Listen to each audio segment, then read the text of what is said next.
నాకు తెలిసి ఆ రోజు శివన్నని తరిమి తరిమి కొట్టుంటారు.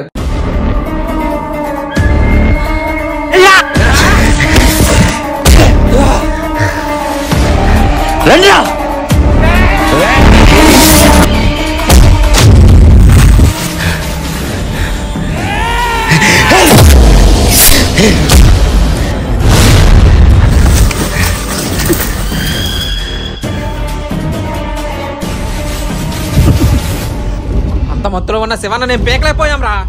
మీ వీరన్న చేతి మీద కొన్ని మచ్చలుంట చూసావా? గొడవలో జరిగిన కత్తిగాట్లు కదా. ఈ గొడవలో జరిగిన కత్తిగాట్లు కాదరా, శివన్న చేసిన పచ్చబొట్లు.